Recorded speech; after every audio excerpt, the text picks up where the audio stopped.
अस्सलाम वालेकुम रहमतुल्लाहि वबरकातुहू। इत्तेहाद न्यूज़ में आप सभी का खैर मुकदम है। बेलगाम शहर में जो अधिवेशन चल रहा है यानी कि मौसम सरमा इजलास जिसे कहा जाता है, आखिर क्या है ये अधिवेशन?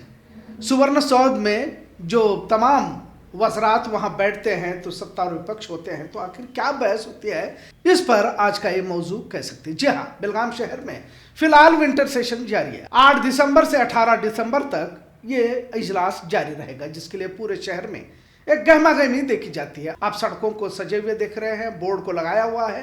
पूरे शहर में एक तरीका एक हंगामा नजर आ रहा है। मुख्तलिफ शहर जिला से MLA, MP, MLC और दिगर सत्ताधारी और विपक्ष के लीडरान इस अधिवेशन में शिरकत फरमाते। सत्ताधारी और विपक्ष में बहस भी होती है और कई बिल मंजूर किए जाते हैं। आज अधिवेशन क्यों किया जाता है और कब से बेलगाम में सुवर्ण विधान सौध बनाया गया और बेलगाम ही को इतनी ज्यादा अहमियत क्यों दी जाती है? क्योंकि और भी तो शहर पूरे रियासत में थे, लेकिन बेलगाम में ही सुवर्ण सौध की तामीर की गई। इस पर आज बात करते हैं। आज इस मौजू पर बोलने की वजह यह भी है कि अक्सर बेलगाम के शहरी अधिवेशन है और रियासत के बड़े लीडरान इन 10-12 दिनों में बेलगाम शहर में रहते हैं, इतना ही जानते हैं। सही कहा जाए तो कुछ लोग ही सियासी लीडरान से फायदा उठाएं। अक्सर लोगों को तो लेना देना भी नहीं रहता और वो इससे दूर ही रहते हैं। और अक्सर अगर आम लोगों की बात कही जाए तो MLA, MP, CM के काफिले सड़कों से गुजरते हुए देखते हैं और कोसते भी हैं, क्योंकि इन्हें कहीं जाना होता है और रास्तों को बंद किया जाता है। खैर, तो आखिर अधिवेशन का मकसद क्या है और बेलगाम में कब से शुरू हुआ, इस पर एक मुख्तसर जायजा आज कह सकते हैं। बेलगाम तारीखी शहर है और 1924 में कांग्रेस का यहाँ पर अधिवेशन हुआ था, जिसकी सदारत महात्मा गांधी ने की थी। बेलगाम को तारीखी शहर इसलिए भी कहा जाता है क्योंकि आजादी के वक्त तहरीकों का आगाज भी यही से हुआ, ऐसा सुनने में आता है। बहरहाल, कर्नाटक रियासत का बेलगाम शहर गोवा और महाराष्ट्र की सरहद पर बसा हुआ है। कर्नाटक महाराष्ट्र तनाजा भी काफी मशहूर है और वो अब तक तो चलता रहता है। कल भी MES की जानिब से महामेलवाव किया गया ताकि अपनी नाराजगी को वो दर्ज कर सके। इनकी नाराजगी है कि वो महाराष्ट्र में जाना चाहते हैं। इसी तरह से राज्योत्सव के मौके पर महाराष्ट्र एकीकरण समिति की जानिब से काला दिन मनाया जाता है, पर अब धीरे धीरे MES की तहरीक खत्म होने की रास्ते पर है, कहा जाए तो गलत न होगा। बेलगाम शुमाली कर्नाटक का सियासी तौर पर भी एक अहम शहर माना जाता है। आपने भी देखा होगा कि हुकूमत बनाने और गिराने की साजिशें भी इसी शहर में परवान चढ़ती है। लेकिन सर्दी के मौसम में बेलगाम में अधिवेशन यानी कि इजलास होना चाहिए और साल में एक बार अहम मसाइल पर यहाँ पर बहस मुबासों के साथ कुछ बिल मंजूर किए जाए।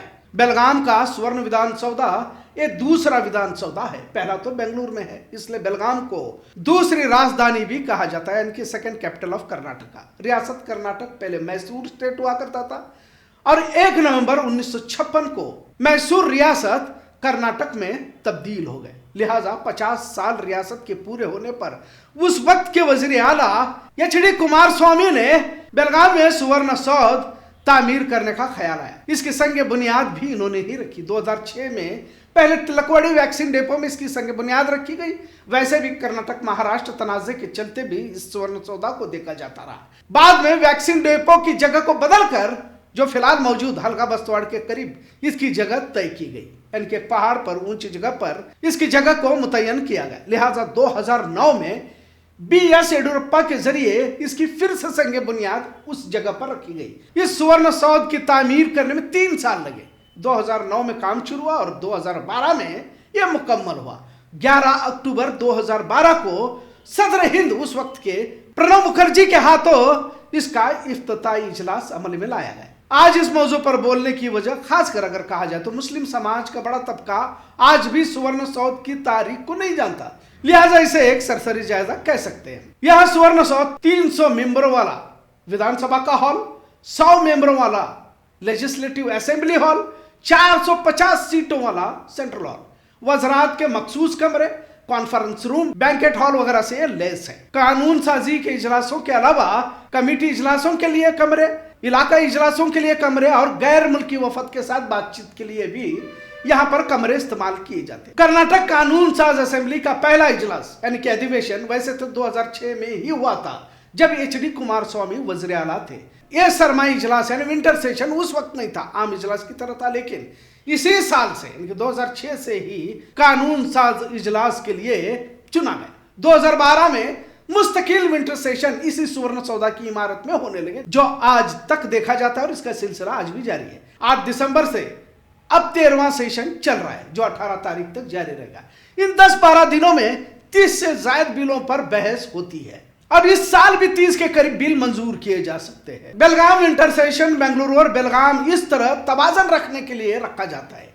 आज किसानों को लेकर बड़ा एहतजाज भी कर्नाटक हुकूमत ने कांग्रेस हुकूमत के खिलाफ भाजपा की जानिब से किया गया। इस वक्त काफी पुलिस बंदोबस्त भी रखा गया था, क्योंकि एहतजाज बड़ा था। इस बार कई अहम मामलात पर भी बहस होने वाली है, जिसमें खासकर अगर जिक्र किया जाए तो नफरती बयानात यानी कि हेट स्पीच पर कानून लाया जाने वाला है। कैबिनेट मीटिंग में इसे मंजूर तो किया गया है, लेकिन इस इजलास में इसे पेश किया जाएगा। हेट स्पीच पर सख्त कानूनी कार्रवाई पर बिल मंजूर होने वाला है। आजकल फर्जी खबरों को पेश किया जा रहा है, लिहाजा मीडिया पर खास नजर रखी जाएगी। अखबार हो, इलेक्ट्रॉनिक मीडिया हो या फिर सोशल मीडिया, जो आजकल सबसे ज्यादा एक्टिव है, और इसी के जरिए से फर्जी खबरों को शाया करने पर अब यह बिल पास किया जाएगा। ड्रग्स एंड कॉस्मेटिक बिल 2025 पर भी बिल लाया जाएगा। मकान मालिक और किराएदारों के हुकूक पर भी कानून पास होगा। घर में मुलाजिमत करने वालों पर हो रहे जुल्म पर भी नया कानून बनाया जाएगा। अपार्टमेंट मालिकों पर भी कानून होगा। रियासत में कुछ जगहों पर सोशल बाइकआउट जैसे मामले पेश आ रहे, लिहाजा इस पर भी सख्ती से कानून लाया जाएगा। ये कुछ अहम बिल हैं जो इस वक्त मंजूर होने वाले हैं। इन तमाम के साथ शुमाली कर्नाटक की तरक्की का एजेंडा भी रहेगा। इनमें खासकर हेट स्पीच को लेकर विपक्ष यानी भाजपा और जेडीएस जोरदार बहस करेंगे। नफरती बयानात कौन करता है और कौन सी पार्टी नफरती बयानात का फायदा उठाती है, सभी जानते हैं। लिहाजा भाजपा के सीटी रवि को लगता है कि इनकी जुबानों को बंद करने की एक साजिश है। लिहाजा इस बिल को लेकर एक हंगामा आप सभी देख सकते हैं। आज एक बार फिर राम सेना के प्रमुख मुतालिक ने टिप्पू सुल्तान पर नफरती बयान दिया है। यत्नाड़ तो मुसलमानों के खिलाफ बयानबाजी के बगैर जिंदा भी नहीं रह सकता। लिहाजा इतना तो सच है कि भाजपा को हेट स्पीच को लेकर ज्यादा तकलीफ होने वाली है। बेलगाम विंटर सेशन में कई सारे शहरों से लोग आते हैं, अपने मुतालबे पेश करते हैं। कई सारे जात धर्म जमातों के लोग भी यहाँ पर आते हैं, लेकिन पिछले कई सालों से मुसलमानों का किसी तरह का यहाँ पर मुतालबा नहीं रहता। ये भी एक अहम है।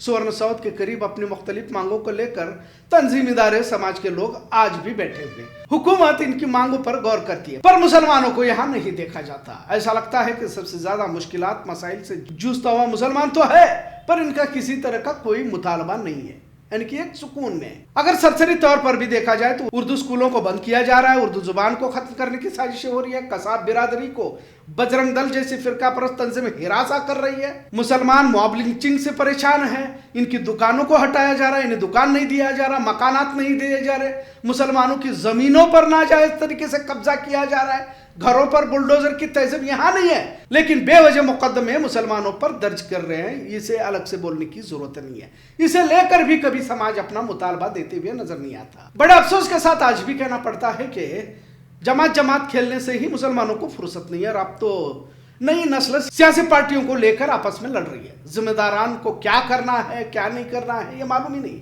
अधिवेशन एक मौका होता है, जो भी मुमकिन मांगे हैं या तो रास्ते इख्तियार कर सकते, करने की कोशिश करनी चाहिए। बहरहाल विंटर सेशन का यह मुख्तसर जायजा और तारीख आपके सामने रखने की कोशिश इसे कह सकते हैं। तमाम रियासत का कैबिनेट बेलगाम में मौजूद रहता है, इसका फायदा लेने की कोशिश होनी चाहिए। वैसे भी मौका है तो फिर अपने मसाइल को रखने में क्या हर्ज है। आने वाले दिनों में फिर किसी और पार्टी की हुकूमत बन जाए, क्या मालूम। आज का मुख्तसर तबसरा आपको कैसा लगा, इस पर जरूर कमेंट करें।